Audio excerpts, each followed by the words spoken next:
ಎಲ್ಲರಿಗೂ ನಮಸ್ಕಾರ. HRB studies ಚಾನೆಲ್ಗೆ ಸ್ವಾಗತ. ನಾನು ರೇಖಾ ಭರತ್ರಾಜ್.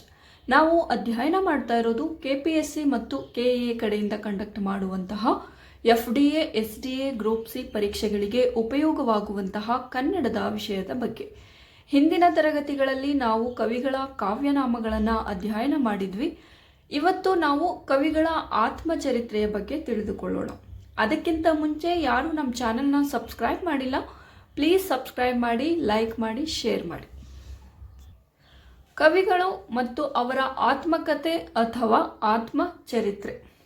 ಕುವೆಂಪು ನೆನಪಿನ ದೋಣಿಯಲ್ಲಿ, ಶಿವರಾಮ ಕಾರಂತ ಹುಚ್ಚು ಮನಸ್ಸಿನ 10 ಮುಖಗಳು, ದ.ರಾ ಬೇಂದ್ರೆ ನಡೆದು ಬಂದ ದಾರಿ, ಶ್ರೀರಂಗ ನಾಟ್ಯ ನೆನಪುಗಳು, ಮಾಸ್ತಿ ವೆಂಕಟೇಶ್ ಅಯ್ಯಂಗಾರ್ ಭಾವ, ಗುಬ್ಬಿ ವೀರಣ್ಣ ಕಲೆಯೇ ಕಾಯಕ, ಅರವಿಂದ ಮಾಲಗತ್ತಿ ಗೌರ್ಮೆಂಟ್ ಬ್ರಾಹ್ಮಣ, ರಂಶ್ರೀ ಮುಗುಳಿ ಜೀವನ ರಸಿಕ, ತಾರಾಸು ಹಿಂತಿರುಗಿ ನೋಡಿದಾಗ, ಕಡಿದಾಳ ಮಂಜಪ್ಪ ನನಸಾಗದ ಕನಸು, ಅನುಪಮಾ ನಿರಂಜನ ನೆನಪು ಸಿಹಿ ಕಹಿ, GP ರಾಜರತ್ನಂ 10 ವರ್ಷಗಳು, ಮಾಧವಿ ದೇಸಾಯಿ ಕುಣಿಯೇ ಗುಮ, ನವರತ್ನ ರಾಮರಾಯ ಕೆಲವು ನೆನಪುಗಳು, ಕಯ್ಯಾರ ಕೀನ್ಯಣ್ಣ ರೈ ದುಡಿತವೇ ನನ್ನ ದೇವರು, ಆನಾಕ್ರು ಬರಹಗಾರನ ಬದುಕು, P ಲಂಕೇಶ್ ಹುಳಿ ಮಾವಿನ ಮರ, ಶರಣಕುಮಾರ ಲಿಬಾಳೆ ಅಕ್ರಮ ಸಂತಾನ, ಲಕ್ಷ್ಮಣರಾವ್ ಗಾಯಕ್ವಾಡ್ ಉಚಲ್ಯ, ಬಸವರಾಜ ಕಟ್ಟಿಮನಿ ಕಾದಂಬರಿಕಾರನ ಬದುಕು, ನಿರಂಜನ ದಿನಚರಿಯಿಂದ